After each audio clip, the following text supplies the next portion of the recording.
Good morning, everybody. Can you hear me? No? Okay. I get a little bit closer to the microphone. I'm very soft-spoken, so I try to do my best. My name is Manfred Berm. I'm an investigator in the Heart, Lung, and Blood Institute, and I am your host today at the first NIH NHLBI International Degos Symposium. I know there was another one in Europe many years ago, but it's the first one that we have here at the NIH, and I would like to welcome everybody. We have here scientists, we have patients, we have patient care provider, and we have patient advocate groups. That's a very unusual group for a symposium at the NIH, and it actually came from a symposium that was organized by Lee Shapiro 2 years ago.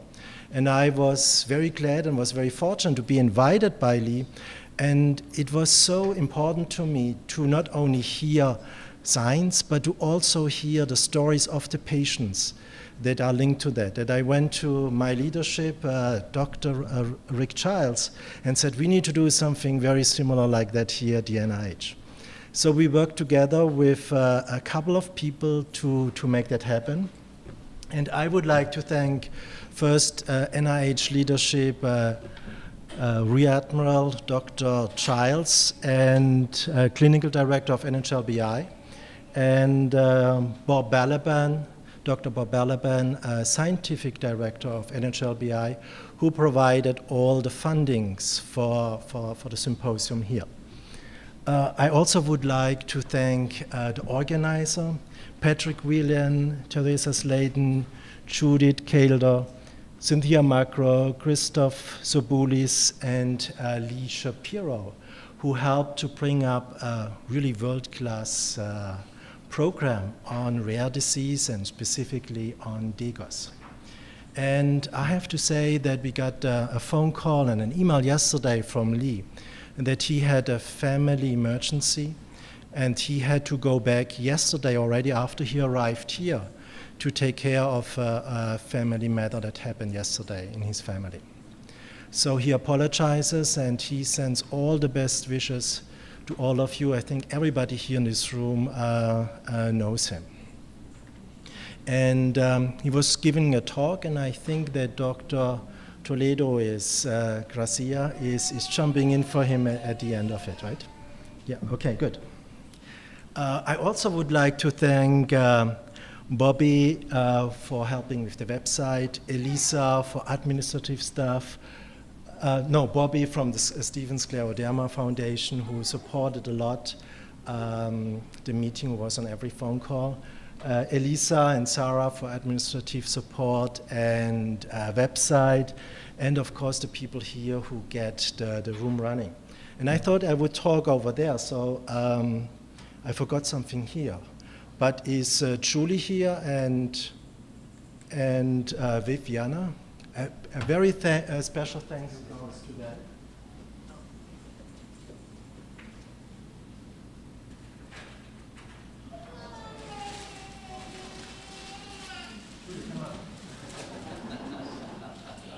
You all have interacted with Julie. Viv, come. Look who's up here. Thank you so much.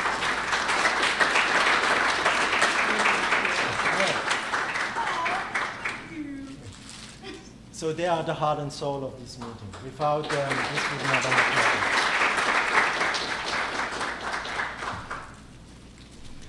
So a couple of housekeepings. You noticed there are a lot of cameras here. You are being videotaped. It's not an NIH policy. It's actually to the better good of the Degos community. We are archiving this video.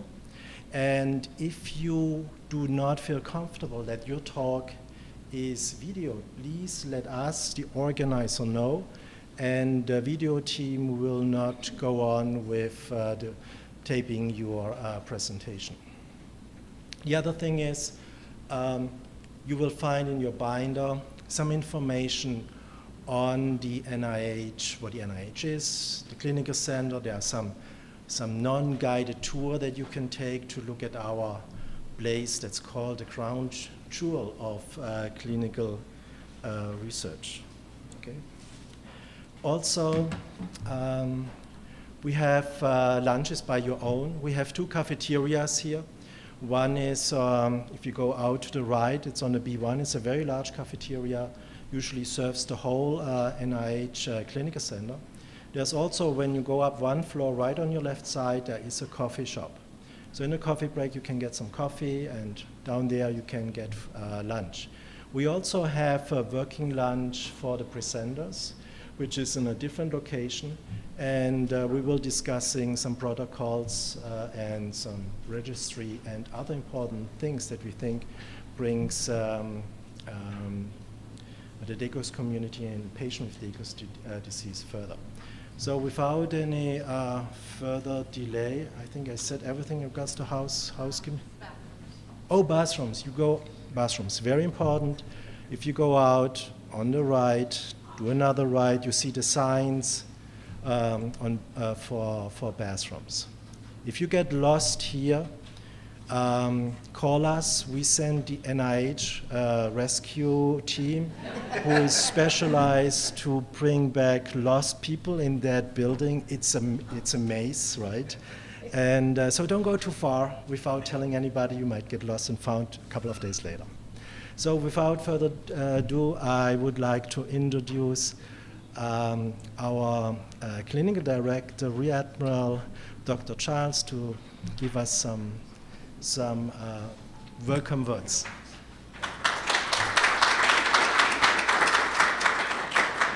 When Manfred says it's a maze, he is not kidding. We actually have apps on our phone to be able to find different rooms and meeting halls. And I've been working in this building for 10 years, and I still have to use that app sometimes to find rooms. So I'm not going to take a lot of time. I just wanted to welcome all of you to the NIH Clinical Center and to the National Heart, Lung, Blood Institute. We're happy that you're here for this first NIH International Gathering on Degos disease. And I know that this gathering has been a long time in the making. I remember Manfred talking to me a couple of years ago about putting this meeting together. So I'm really happy to see that the organizing committee was able to pull this off. So for those of you that are not familiar with the NIH and the NIH Clinical Center, I wanted to give you a little bit of background about where you are today. The NIH has been around for a long time. It was founded by Congress in an act in 1887, and it was intended to be the world's premier biomedical research facility. We have both intramural and extramural programs. We have 27 institutes and centers. 20 of those institutes and centers are in the intramural program, and 17 of those institutes and centers have a clinical research program at the NIH Clinical Center. We like to think of Building 10 or the NIH Clinical Center as being the crown jewel of the NIH, especially for those that work in this building. The Clinical Center is actually a research hospital. It's the largest research hospital in the world, a 220-bed research facility. We're a real hospital. We have clinics, we have operating rooms, we have an ICU, radiology, Department of Transfusion Medicine, so we can support patients through on research trials that involve substantial risk. Unlike most hospitals, though, every patient in this hospital is on a clinical research protocol. So every one of our patients is a research partner with us. All care at this hospital is completely free, and we support travel and housing costs for all of our patients. There are currently over 1,600 clinical research protocols that are being conducted at the NIH Clinical Center. NHLBI has about 220 clinical research protocols. Our research emphasis is to study the pathophysiology of various diseases, including rare diseases. We also conduct unique diagnostic procedures and first-in-human therapeutic procedures. And our goal is to do research here that could not be done at any other hospital. So what kind of research would that be? That would be research in patients that have rare diseases, where it may be very difficult to actually study a population like that and to get them at a single institution. It also includes high-risk research, research maybe where preclinical data is not sufficient to support grant funding, but where there is a hint or a signal that a particular therapeutic could be paradigm shifting, for instance. One of our mottos is, if you can do it somewhere else, you probably shouldn't be doing it here. So this is a unique, a special place to do unique and paradigm shifting research. Importantly, about half of the protocols that we have at the NIH are natural history protocols that study rare diseases. And these are very important studies because many rare diseases that are studied here are not studied anywhere else in the world. These types of trials do deep phenotyping on patients. We study the pathophysiology of the disease. We do lots of omics types of studies. And they're intended to shed insight onto, in terms of the pathophysiology that could potentially lead to new or better therapeutics. It's estimated that 18 to 25 million Americans suffer from some form of rare disease. So if you think about rare diseases in terms of the negative impact that it has on society, it's quite substantial, and it's important that we do these types of studies. There have been numerous advances in medicine that have occurred because of research that was conducted in this building. And I just wanted to give you an example of some of that research. Chemotherapy for cancer was first established to have efficacy here. The use of blood lipid levels as biomarkers for cardiovascular disease was established by the Framingham group here. AZT is the first effective therapy for HIV. Immunosuppression, first shown to be able to successfully treat autoimmune diseases, was established from a clinical trial conducted here. The first demonstration that the human immune system could be used to treat cancer was established here by Dr. Steve Rosenberg and colleagues. The identification of genes that cause numerous cancers, the first ever gene therapy conducted in humans, the first successful Ebola vaccine. The list goes on and on. So I'm just telling you this to try to get you excited as part of the research community that's here now studying Degos disease. Hopefully we will add something about Degos to that list in the near future.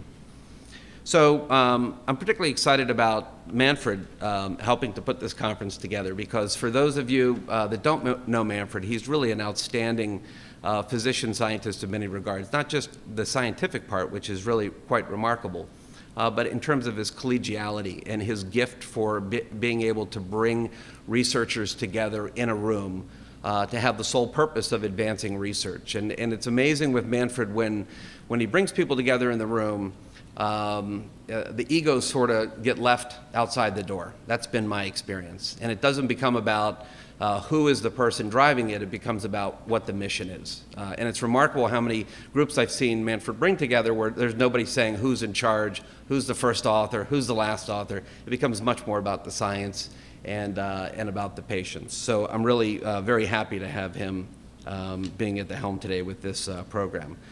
So I just want to conclude and say it's very exciting to see the physicians, all the researchers, the patients coming together here today in this learning environment that's focused on research and the clinical aspects of Degos disease. We're happy you're here, and I'm very optimistic that this community of researchers will come together to make new discoveries and develop potentially new therapeutics and hopefully cure Degos syndrome. So I hope you have a very productive and fulfilling meeting today. Thank you.